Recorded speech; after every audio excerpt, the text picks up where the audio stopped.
네, 김종대 의원님 나와 계시죠? 네, 안녕하세요. 예. 김종대입니다. 지금 중국에 가 계신다고요? 어떤 일로 가셨어요?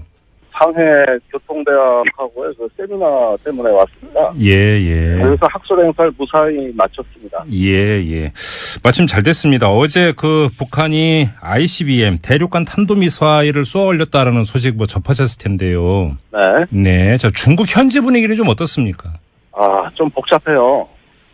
우선 중국은 최근에 한국에 사드 가지고 러시아하고 공동으로 반대 성명을 문재인 정부에 대해서 이제 발표한 바 있고. 예. 또 이제 북한이 ICBM 발사한 데 대해서 또 중국하고 러시아가 공동 성명을 발표했습니다.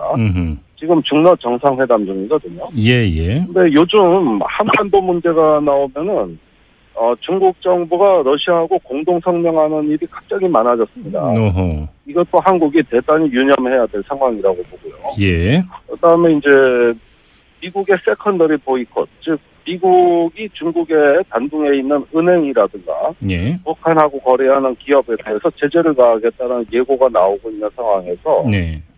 상당히 미국에 대해서 불편한 감정도 감추지 못하고 있고요. 네. 또 대만의 무기 판매 검토 문제도 중국에게는 미국과 앞으로 긴장이 고조되는 주요한 원인으로 부각되는 등 네. 한반도를 둘러싼 문제에 대해서 중국의 요즘 신경은 답답하고 복잡하다고 할 수 있습니다. 아무튼 뭐 그 북한의 ICBM 발사 소식에 대해서 뭐 중국 표정이 밝을 리는 없을 것 같은데, 자, 중국에서는 어떻게 분석을 하고 있어요? 북한이 왜 이 시점에 ICBM을 쏘아 올렸는지 어떻게 분석을 하고 있습니까?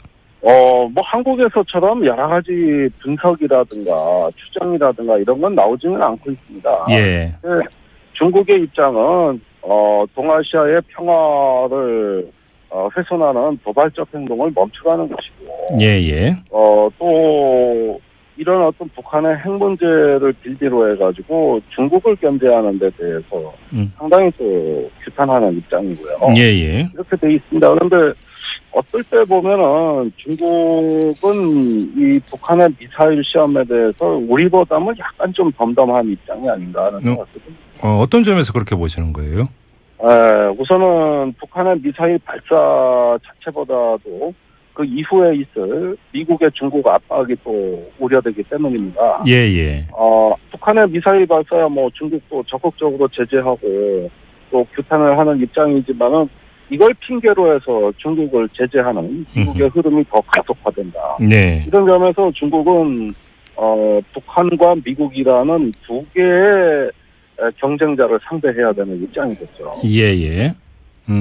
마침 이 그 북한이 ICBM 발사했다고 발표한 직후에 미국의 트럼프 대통령이 트위터에 어떤 글을 올렸냐면, 중국이 북한을 더 압박을 해서 이 넌센스 같은 상황을 끝내야 한다, 이런 요새 글을 올렸다고 하는데, 이것도 중국에 전해지지 않았겠습니까? 반응은 어떻습니까?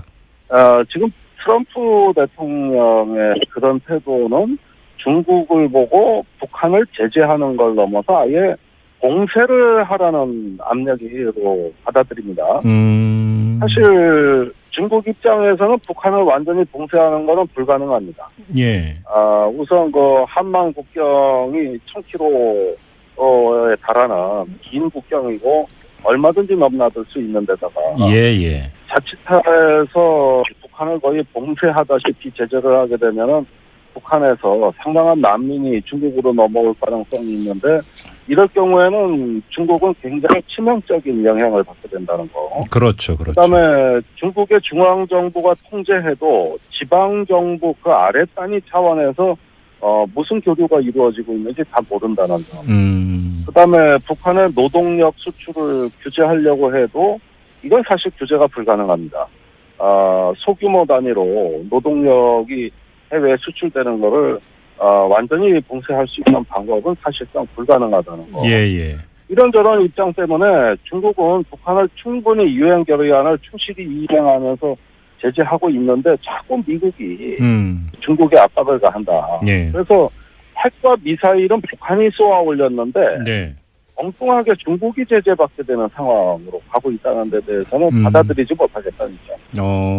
그러면 지금 이 북한 제재를 둘러싸고 미국과 중국 간의 관계가 앞으로 갈수록 더 악화될 가능성이 있다, 이렇게도 볼 수 있는 건가요, 그러면? 아니 그게 제일 황당한 건데 미중 관계가 매우 좋았거든요. 예. 그다음에 트럼프 대통령이 그때 트위터에 뭐라고 썼습니까? 시진핑 주석이 북한을 잘 압박하고 있다. 그렇죠. 그래서 이제 중국이 나서서 북한을 효과적으로 압박한다. 이렇게 한껏 중국을 추켜 세웠는데 그거 한 달도 안 돼가지고 이번에는 또 그 반대되는 얘기를 하고 있단 말입니다. 그렇다면은 제가 보기에는 그 트럼프가 조금 더 중국을 지켜볼 여지도 있었는데 이렇게 단기간 내 중국에 대해서 전혀 다른 태도를 취했다는 것은 사실 중국 정부 입장에서는 받아들이기 어렵습니다. 아, 그렇군요. 자, 그리고 또 때마침 G20 정상회의가 열릴 때 문재인 대통령이 중국의 시진핑 주석과의 한중 정상회담이 예정돼 있습니다. 그게 바로 내일인데요. 자, 일단 한번 이전부터 좀 여쭤보겠습니다. 중국 현지에서 이 새로 출범한 문재인 정부 기대감이 상당히 큽니까? 어떻습니까? 이게 참 말씀드리기 힘든 참으로 고통스러운 부분인데 기대가 실망으로 바뀌어 있는 상황이죠. 아, 그래요? 문재인 대통령이 우선 사드의 한국 배치에 대해 가지고 기존 한미 간의 합의를 번복하지 않겠다. 즉 합의된 사실을 확인해주면서 그랬죠. 사드 배치를 오히려 기정사실화한 거 아닌가. 제가 여기 상해에 앉아 있으면 하루 종일 그런 질문을 받습니다. 아, 그래요? 이 분위기는 시진핑 주석이 문재인 대통령한테 반드시 할 질문이라고 저는 생각합니다. 그리고 문재인 대통령의 발언 중에 이제 CSIS 미국의 국제문제연구소에서 사드 배치는 한국의 주권 사항이므로 중국 정부가 간섭할 일이 못 된다. 이렇게 발언한 게 이 중국을 많이 자극한 상황이에요. 그래서 문재인 대통령에 대한 기대는 아직 돋보이지 않지만 미국에서 발언에 대해 가지고 상당히 서운해하고 있습니다. 그래서 얼마 전까지만 해도 왕이 외교부장 차원에서 한국에 사드에 대한 어떤 우려나 항의를 전달하던 양상이 불과 며칠 전부터는 시진핑 주석이 직접 나서서 이 사드 문제 전면을 나서서 총대를 매는 이런 양상으로 전개되고 있거든요. 그러니까 저는 한미 정상회담이 성공한 만큼 빛의 이면에는 짙은 그림자가 있다. 저는 한중 정상회담은 좀 우리가 상당히 우려된다고 말씀드릴 수 있습니다. 그 예상대로 내일 예정된 한중 정상회담의 최대 의제는 역시 사드가 될 것 같은데요. 근데 지금 북한이 ICBM이라고 하는 걸 쏘아 올린 다음에 국내에서 어제 오늘 어떤 이야기가 많이 나오고 있냐면 한중 정상회담에서 문재인 대통령의 발언력이 더 세질 수도 있다. 이런 주장이 나오는데 그 논리가 뭐냐면 봐라 북한이 ICBM까지 쏘아 올렸으니까 우리 입장에서는 사드 배치 안 할 수가 없고 미국과의 공조 안 할 수가 없으니까 중국이 이해를 해야 된다. 이렇게 나가면 된다. 이런 주장이 나오고 있거든요. 어떻게 평가하세요? 그렇게 되면 상당히 심각해집니다. 이 사드 문제는 저도 중국이 굳이 미국이 미사일 방어는 아시아 18개국하고 협조하는 게 있는데 한국만 콕 집어가지고 들들 볶아대는 형으로 이 사드 문제에 너무 중국이 집착하는 데 대해서는 저도 불만을 갖고 있습니다. 그런데 시진핑 주석이 직접 한 말이 있거든요. 그러니까 여태까지 사드에 대해 결연히 반대하면서 이 사드 문제야말로 중국의 핵심 안보 이익을 해치는 아주 중요한 의제라는 것을 시진핑 주석이 직접 부각시켜놓은 상태고 이미 해놓은 말이 있는데 걷어들이기가 쉽지가 않다는 것이죠. 그렇다면 여기서 그 사드 배치를 기정사실화하는 걸 문재인 대통령이 시 주석한테 직접 말했을 때 저는 한중 관계는 이제까지 볼 수 없었던 상당히 심각하고 엄중한 사태를 갈 수 있다. 이제는 여기 중국 현지 분위기는 한국 하면 떠올리는 게 사드밖에 없어요. 국가의 자존심을 걸고 지금 한국의 사드를 반대하고 있는 입장이기 때문에 여기에서 중국하고 조금 더 어떤 진정성 있고 시간을 두고 대화를 하려는 노력이 보여지지 않고 아예 선을 그어버리면 이거는 박근혜 대통령 시절보다도 문재인 대통령 시절의 한중 관계는 더 파국적 양상을 띌 것이라고 보여집니다. 그러니까 내일 한중 정상회담이 좀 밝은 쪽으로 가는 터닝 포인트가 될 가능성은 별로 없다. 이렇게 좀 비관적으로 보시네요, 의원님은. 저는 상당히 분위기가 나빠졌다고 판단하고 있습니다. 알겠습니다. 좀 마지막으로 이 점을 좀 여쭤볼게요. 안보 전문가이시기도 한데 지금 북한이 ICBM을 쏘아 올렸는데요. 다음 수순은 뭘까요? 예, ICBM을 쏴서 궤도에 이제 우주 궤도에 올려 보낼 수 있는 능력은 입증이 됐습니다. 예. 그렇다면은 핵탄두의 재진입 기술이 문제가 됩니다. 지금 북한은 그것도 확보했다고 주장하지만은 네네. 한미 정보 당국이 판단했을 때는 아직까지 재진입 기술까지 성공한 것은 아니다. 예. 이렇게 이야기하고 있거든요. 이 대기권을 뚫고 이제 다시 들어오는 거 말씀하시는 거죠? 그렇습니다. 예. 그렇다면 북한이 자신의 위협의 신뢰성을 높이기 위해서는 네. 탄두의 재진입 기술을 입증해야 될 것이고, 네. 또 만약에 그런 기술을 갖고 있다면은 보여주고 싶어 할 것 같아요. 네. 그래서 그 고열을 견디는 탄두의 능력, 그걸 상마제라고 어려운 말이 있는데요. 예. 상마제를 사용할 수 있는 능력이 있느냐. 예. 그다음에 그 목표물에 정확히 유도할 수 있는 능력이 되느냐. 이런 것들을 아마 더 과시하는 쪽으로 추가 미사일 시험이라든가 아니면 지상에서 모의 실험을 공개할 것이라고 봅니다. 이렇게 되면은 이제는 본격적인 핵무장 단계이기 때문에 아마도 북한이 가하는 위협의 신뢰성이 아주 높아지게 되는 것입니다. 위협의 신뢰성이라고 하는 참 이게 표현이 그렇네요. 아무튼 그런데 많이 쓰는 용어예요. 위협의 신뢰성을 더 극대화하기 위해서 북한이 나설 것이다 이런 말씀이시네요. 알겠습니다. 뭐 더 자세한 이야기는 좀 나중에 나누도록 하고요. 여기서 마무리하겠습니다. 고맙습니다, 의원님. 네, 감사합니다. 네, 김종대 의원님 나와 계시죠? 네, 안녕하세요. 예. 지금 중국에 가 계신다고요? 어떤 일로 가셨어요? 상해 교통대학하고의 그 세미나 때문에 왔습니다. 예. 그래서 학술 행사를 무사히 마쳤습니다. 예. 마침 잘 됐습니다. 어제 그 북한이 ICBM 대륙간 탄도미사일을 쏘아 올렸다라는 소식 뭐 접하셨을 텐데요. 네. 자, 중국 현지 분위기는 좀 어떻습니까? 좀 복잡해요. 우선 중국은 최근에 한국의 사드 가지고 러시아하고 공동으로 반대 성명을 문재인 정부에 대해서 이제 발표한 바 있고. 예. 또 이제 북한이 ICBM 발사한 데 대해서 또 중국하고 러시아가 공동 성명을 발표했습니다. 지금 중러 정상회담 중이거든요. 예. 근데 요즘 한반도 문제가 나오면은 중국 정부가 러시아하고 공동 성명하는 일이 갑자기 많아졌습니다.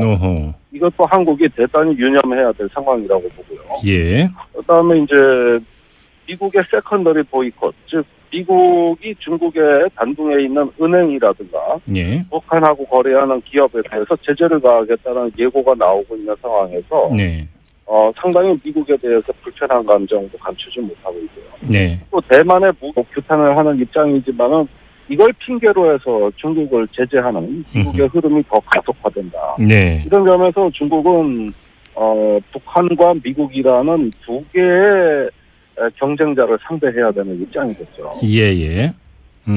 마침 이 그 북한이 ICBM 발사했다고 발표한 직후에 미국의 트럼프 대통령이 트위터에 어떤 글을 올렸냐면 중국이 북한을 더 압박을 해서 이 넌센스 같은 상황을 끝내야 한다. 이런 요새 글을 올렸다고 하는데 이것도 중국에 전해지지 않았겠습니까? 반응은 어떻습니까?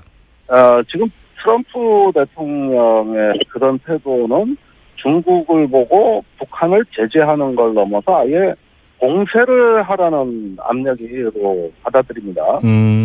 사실 중국 입장에서는 북한을 완전히 봉쇄하는 것은 불가능합니다.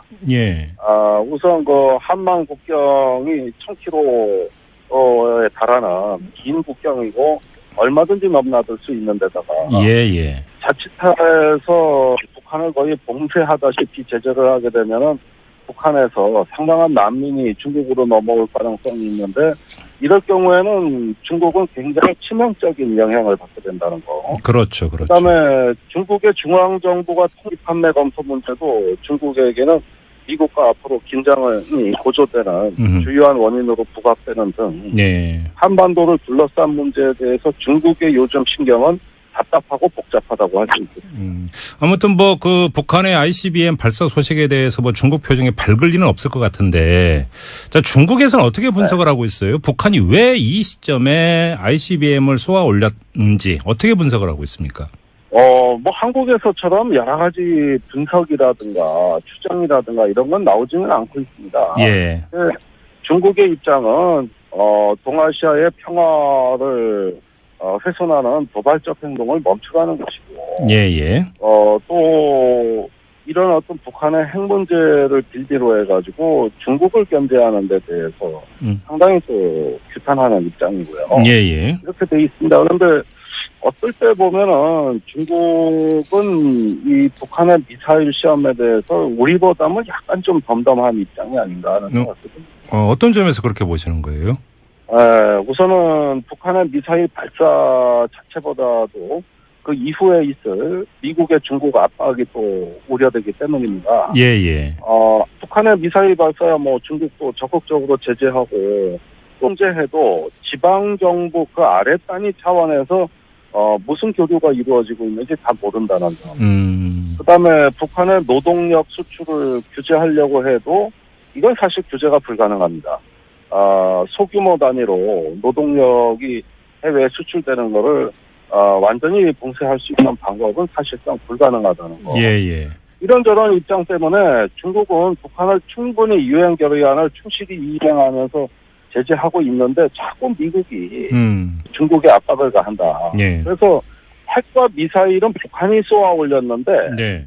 엉뚱하게 중국이 제재받게 되는 상황으로 가고 있다는 데 대해서는 받아들이지 못하겠다는 입장. 그러면 지금 이 북한 제재를 둘러싸고 미국과 중국 간의 관계가 앞으로 갈수록 더 악화될 가능성이 있다. 이렇게도 볼 수 있는 건가요, 그러면? 아니, 그게 제일 황당한 건데 미중 관계가 매우 좋았거든요. 예. 그다음에 트럼프 대통령이 그때 트위터에 뭐라고 썼습니까? 시진핑 주석이 북한을 잘 압박하고 있다. 그렇죠. 그래서 이제 중국이 나서서 북한을 효과적으로 압박한다. 이렇게 한껏 중국을 추켜 세웠는데 그거 한 달도 안 돼가지고 이번에는 또 그 반대되는 얘기를 하고 있단 말입니다. 예. 그렇다면은 제가 보기에는 그 트럼프가 조금 더 중국을 지켜볼 여지도 있었는데 이렇게 단기간 내 중국에 대해서 전혀 다른 태도를 취했다는 것은 사실 중국 정부 입장에서는 받아들이기 어렵습니다. 그렇군요. 자, 그리고 또 때마침 G20 정상회의가 열릴 때 문재인 대통령이 중국의 시진핑 주석과의 한중 정상회담이 예정돼 있습니다. 그게 바로 내일인데요.